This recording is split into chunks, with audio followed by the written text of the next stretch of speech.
स्वागत है मित्रों आपका हमारे YouTube चैनल में। आज हम जानेंगे महान शख्सियत के बारे में, पश्चिम बंगाल की मुख्यमंत्री से ममता बनर्जी के बारे में। ममता बनर्जी की बायोग्राफी आज हम देखेंगे, उनका सियासी कैरियर। ममता बनर्जी के बारे में पहले तो बता दूं, इनको लोग वहाँ पश्चिम बंगाल में और पूरे देश में ही इनको लोग ज़्यादातर दीदी के नाम से जानते हैं।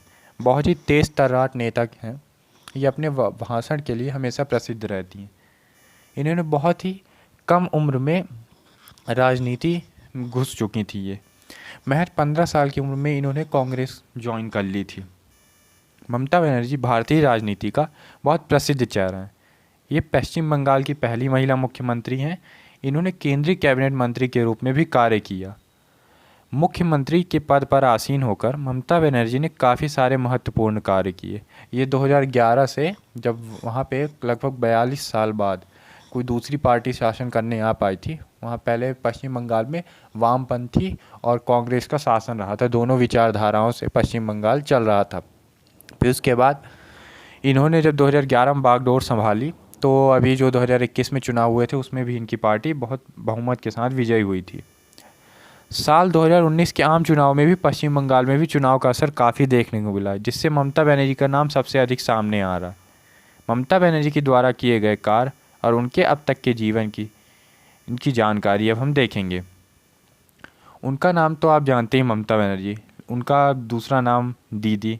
उनका पेशा है भारतीय राजनीति, पार्टी भारतीय राष्ट्रीय कांग्रेस एवं ऑल इंडिया नेशनल कांग्रेस, इससे उनका नाता रहा है। पहले वो कांग्रेस में थी, लेकिन 1996 के करीब उन्होंने अपनी एक पार्टी का गठन कर लिया था।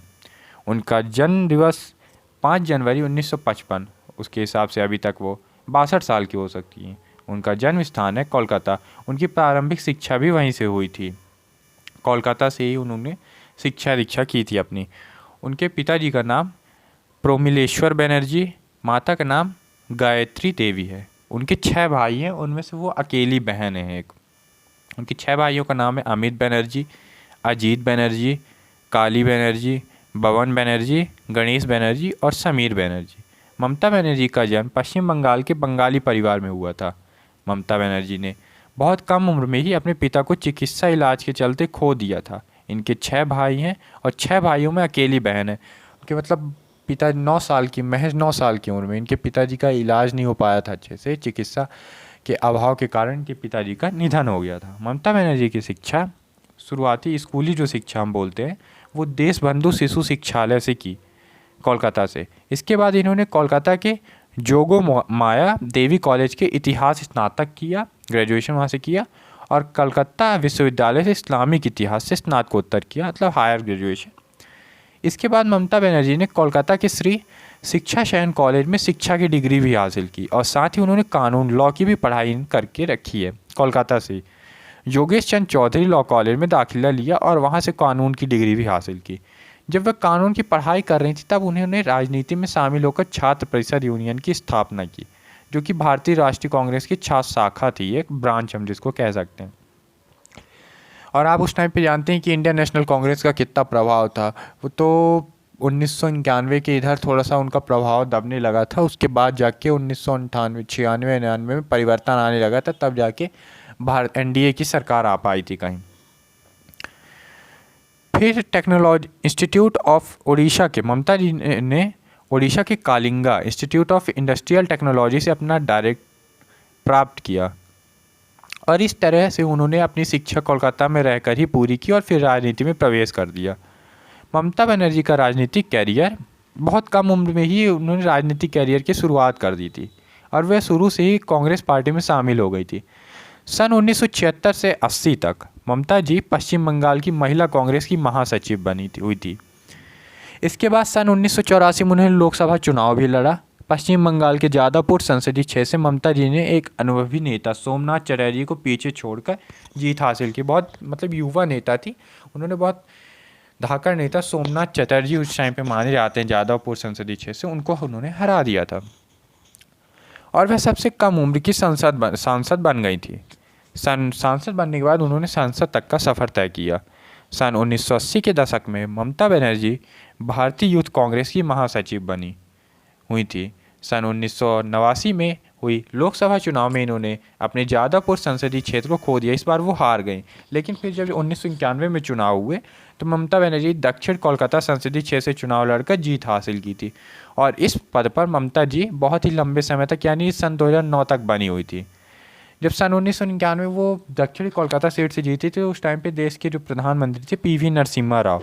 उस दौरान ममता बनर्जी पश्चिम बंगाल राज्य में मानव संसाधन विकास, युवा एवं खेल और महिला एवं बाल विकास मंत्रालय में कार्यरत रही थी और वे उस दौरान पहली महिला ऐसी थी जो सभी पदों में विराजमान रही थी। जब वह खेल मंत्री के रूप में सेवा कर रही थी तब उन्होंने देश में खेल व्यवस्था में सुधार लाने के लिए एक प्रस्ताव दिया था, जो प्रस्ताव शायद नहीं माना जा रहा था, जिसके चलते उन्होंने सरकार के उदासीनता के खिलाफ विरोध प्रदर्शन भी किया था। अब बात करते हैं उनकी अपनी party all India Trinamool Congress party की। जब उन्होंने गठन किया था, पहले तो वो कांग्रेस पार्टी थी शुरुआती से, लेकिन विचारधारा कुछ भेदभाव होने के कारण उन्होंने फिर एक नई पार्टी का, जब उनका प्रभाव बंगाल में बढ़ता गया तो सोचा राष्ट्रीय पार्टी से अच्छा है पावर में, अब खुद की पार्टी एक बनाई जाए। तो सन 1997 में ममता बनर्जी की विचारधारा अलग होने के कारण उन्होंने पश्चिम बंगाल में भारतीय राष्ट्रीय कांग्रेस से अलग होने का फैसला किया और फिर खुद की नई पार्टी का गठन किया, जिसका नाम है all India Trinamool Congress party यानी टीएमसी। सन 1999 में वे नेशनल डेमोक्रेटिक अलायंस में शामिल हो गई। उस टाइम पे बीजेपी एनडीए की सरकार ही आई थी, जिसमें प्रधानमंत्री थे अटल बिहारी वाजपेयी जी की सरकार में उन्हें रेल मंत्री बनने का भी मौका मिला था। सन 2000 फिर उसके बाद 2001 में उनके भेदभाव के कारण वो फिर एनडीए से अलग हो गए। फिर कुछ दिन बाद जब भेदभाव समाप्त हो गए तो वो फिर एनडीए में शामिल हो गई थी 2001 में ही। बहुत दिन मतलब लंबा उनको नहीं चला। सन 2002 में जब उन्होंने अपना पहला रेलवे बजट पेश किया था, पहले क्या होता था कि अपना जो बजट होता था वो अलग कर दिया गया था, मतलब बजट और रेल बजट अलग अलग पेश होता था। वो फिर जब बीजेपी की अभी एनडीए की सरकार आई 2014 के बाद, वो फिर इस रेलवे बजट को शामिल कर लिया गया था कि मतलब रेलवे के लिए कोई अलग से बजट एलोकेट नहीं होगा, नहीं तो रेलवे बजट पहले अलग पेश किया जाता था। तो उस टाइम पर वो रेल मंत्री, जाहिर सी बात है रेल मंत्री थी, तो वो अपना रेलवे बजट पेश कर रही थी। तो उन्होंने बहुत सारे वादे किए थे, तो उन्होंने पूरा भी किया, लेकिन उस टाइम पे क्या हो गया कि वो जो पश्चिम बंगाल से आती थी तो उन्होंने अपने क्षेत्र के लिए कुछ ज़्यादा ही विकास के कार्य दे दिए थे, बजट में शामिल किया था। इससे उनका विरोध भी हुआ, लेकिन तब भी उन्होंने इसमें ध्यान नहीं दिया। उन्होंने अपने राज्य को भी बहुत ज़्यादा उस बजट में प्राथमिकता दे के रखी थी। फिर बजट के चलते वो फिर एनडीए से अलग हो गई थी 2004 में। फिर सन 2009 में जब आम चुनाव हुए थे, चुनाव से पहले ममता बनर्जी ने यूनाइटेड प्रोग्रेसिव अलायंस यूपीए में शामिल होने का फैसला किया और उन्होंने जीत भी हासिल की, वो संसदीय क्षेत्र से लड़ी। तो उस दौरान ममता जी को दोबारा रेल मंत्री बनने का सौभाग्य प्राप्त हुआ। सन 2010 में पश्चिम बंगाल में नगर पालिका चुनाव हुए, क्योंकि अभी तक तो उनका कोई अस्तित्व नहीं था, मतलब अस्तित्व था रेल मंत्रालय में था। 2010 में जब वो 1996-97 में जब उनकी पार्टी का गठन हुआ था, तो उसके बाद उनको प्रभाव अपना पश्चिम बंगाल में भी डालना था। मतलब कह सकते हैं कि उनकी नज़र थी पश्चिम बंगाल में उनकी सरकार आए। तो वहाँ 42 साल से वामपंथी और कांग्रेस का शासन था, तो इसमें थोड़ा सा उन गढ़ को हिलाना थोड़ा मुश्किल सा लग रहा था, लेकिन ममता बनर्जी इससे डरी नहीं तब भी। सन 2010 में पश्चिम बंगाल में नगर पालिका चुनाव हुए। इस चुनाव में ममता जी की पार्टी टीएमसी कोलकाता नगर पालिका कॉरपोरेशन में 62 सीट के मार्जिन से साथ विजय हुई, मतलब बहुत बड़ा मार्जिन कह सकते हैं नगर पालिका चुनाव के हिसाब से। ममता बनर्जी का मुख्यमंत्री के रूप में सफ़र देख लेते हैं। फिर सन 2011 में पश्चिम बंगाल में विधानसभा चुनाव हुए। उस समय ममता जी की पार्टी ने भारत की कम्युनिस्ट पार्टी के शासन को ख़त्म कर दिया, जो कि 34 साल से उस राज्य में शासन कर रही थी। उसी वर्ष ममता बनर्जी ने पश्चिम बंगाल राज्य की पहली महिला मुख्यमंत्री बनी। सितंबर सन 2012 में ममता बनर्जी ने राष्ट्रीय कांग्रेस पार्टी के साथ अपना समर्थन पूरी तरह से छोड़ दिया। मतलब वो यूपीए में सेंट्रल गवर्नमेंट को जो सपोर्ट करके रखती थी, उन्होंने पूरी तरह से वापस कर दिया। मतलब जो सांसद थे वो उनको समर्थन नहीं दे रहे थे यूपीए में 2012 में सितंबर में। और इस पद पर अपना आसीन रहकर उन्होंने कई सारे ऐसे कार्य किए, जिसके चलते पश्चिम बंगाल के लोग इन्हें दीदी के नाम से जानने लगे। अगले विधानसभा चुनाव जो कि साल 2016 में हुए थे, उसमें ममता बनर्जी ने फिर से जीत हासिल की और वो एक बार फिर पश्चिम बंगाल की मुख्यमंत्री बन गई। और इसी तरह से अब तक वो इस पद पर बनी हुई है। अब ममता बनर्जी पश्चिम बंगाल चुनाव 2021 के बारे में देख लेते हैं, जो अभी हुए थे। पश्चिम बंगाल में हाल ही में विधानसभा चुनाव संपन्न हुए, जिसका 2 मई को परिणाम आ गया। ममता ने पिछले 2 बार से विधानसभा चुनाव में जीत हासिल की के बाद इसके बाद भी अपनी जगह कायम रखी। जी हाँ, ममता बनर्जी ने इस साल भी विधानसभा चुनाव में जीत हासिल कर ली। इस साल ममता ने 210 सीटों के साथ जीत हासिल की। ममता बनर्जी की इस साल की जीत एक बड़ी जीत है, क्योंकि इसमें उन्होंने बीजेपी को हराया, जो कि उनके लिए सबसे बड़ी विरोधी पार्टी थी। अतः इस तरह एक बार फिर यानी तीसरी बार ममता बनर्जी पश्चिम बंगाल की मुख्यमंत्री पद संभालेंगी। अब मैं जाहिर सी बात है, मैं हर नेताओं के बारे में जब बताता हूँ तो मैं उनके बारे में बोलता हूँ कि उनका विवाद, अगर वो राजनेता है तो उनका विवाद से पाला पड़ना ही तय। क्योंकि भाई जाहिर सी बात है, वो किसी पार्टी में तो जो उनकी विपक्षी पार्टी होगी वो उनमें आरोप लगाएगी, आरोप बढ़ेंगे तो FIR तक दर्ज हो जाती, तो वो आरोप तो चलते रहते हैं नेताओं के बीच में, ये आम बात सी हो गई है। ममता बनर्जी का विवाद एवं आलोचनाएं हम देख लेते हैं। दिसंबर सन 1998 में ममता जी ने महिलाओं के लिए आरक्षण बिल के खिलाफ विरोध प्रदर्शन करते हुए लोकसभा में समाजवादी पार्टी के एक MP डोगरा प्रसाद सरोज जी को कॉलर पकड़ कर एवं घसीटते हुए बाहर निकाला था। तब कह सकते हैं हम कितनी तेज तर्राट नेता थी वो, महिला होते हुए एक समाजवादी पार्टी के सांसद को संसद से बाहर घसीटते हुए ले जा रही हैं, जिसके चलते वह बहुत अधिक विवादों से घिरी थी। लेकिन तब भी वो मतलब सीरियस नहीं लेती थी, ऐसा लगता था उनको अपने काम में ही बिजी रहना है। वो जो लक्ष्य अपना बना लेती थी वो सिर्फ उसी में चलती रहती थी और वो किसी का नहीं सुनती थी। हम देख सकते हैं वो NDA से अलग हो गई थी। फिर उसके बाद जब उनको अटल बिहारी वाजपेयी, वो किस्सा भी बहुत ही अच्छा है कि वो थे जब वो 2001 में अलग हुई थी, तो अटल बिहारी वाजपेयी कोलकाता गए थे। तो क्या हुआ संयोग से कि वो ममता बनर्जी थी नहीं, उनकी माता जी बस थी घर में। तो वो माता जी से मिले उनके, तो उन्होंने पूछा कि ये नहीं है। तो फिर अटल बिहारी वाजपेयी ने बोला कि आपकी बेटी मुझे बड़ा परेशान करती है, बहुत सताती है, ऐसा कुछ किस्सा था।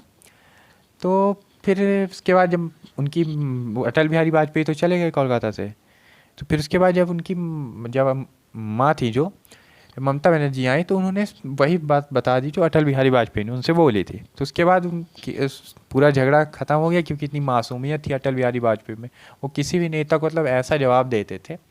तो फिर से साथ में आ गई थी NDA गठबंधन के साथ। ममता बनर्जी एक बार फिर भारत में अपराध की बढ़ती संख्या पर एक टिप्पणी की थी, जिसके कारण उनकी काफ़ी आलोचना की गई थी। दरअसल ममता बनर्जी सन 2012 में ये कहा था कि सबसे पहले लड़के एवं लड़की के साथ में हाथ पकड़ कर घूमते थे, जो उस समय उनके माता पिता द्वारा वे पकड़े जाते थे और उनकी फटकार लगाई जाती। किंतु सब कुछ खुलेआम होने लगा, ये कई विकल्पों के साथ एक खुले बाजार की तरह हो गया। इस टिप्पणी से उन्होंने काफ़ी आलोचनाओं का सामना करना पड़ा था। और जाहिर सी बात है, अगर 21वीं सदी में आप भेदभाव वाली बात करेंगे, पुरानी सोच रखेंगे, तो यूथ, और वैसे भी एक भारत युवा पीढ़ी वाला देश है, तो यहाँ पे आपकी आलोचनाएं होंगी ही होंगी। आपको ऐसी सोच नहीं रखनी चाहिए। अगर आप, बहुत सारे नेता हैं ऐसे जो ऐसे ऐसे बयान देते रहते हैं।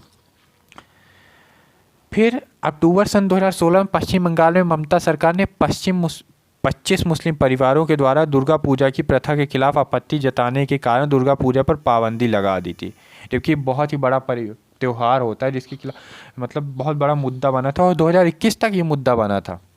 एक दुर्गा पूजा के खिलाफ उन्होंने वो लगा दिया था प्रतिबंध, लेकिन जो मुहर्रम के दौरान उनकी भावनाओं को ठेस पहुंचता सकती है।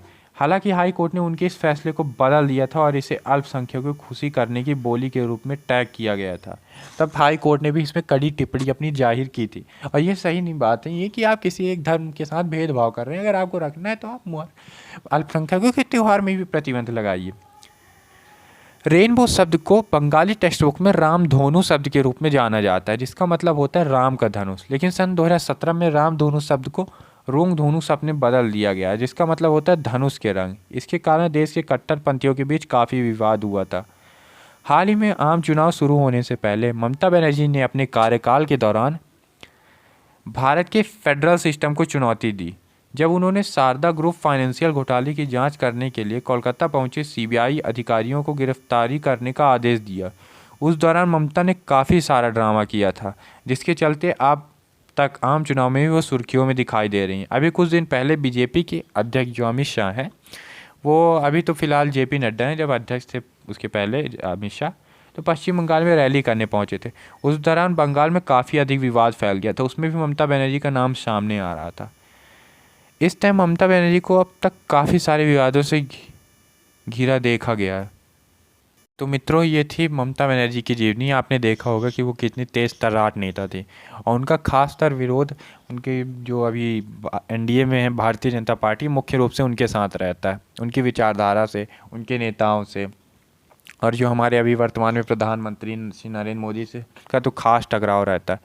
और जिसके बीच कई बार हम देख भी चुके हैं, कई बार समाचारों में भी हमने सुना है, आपने भी सुना होगा कि केंद्र और राज्य के बीच में टकराव बना रहता है।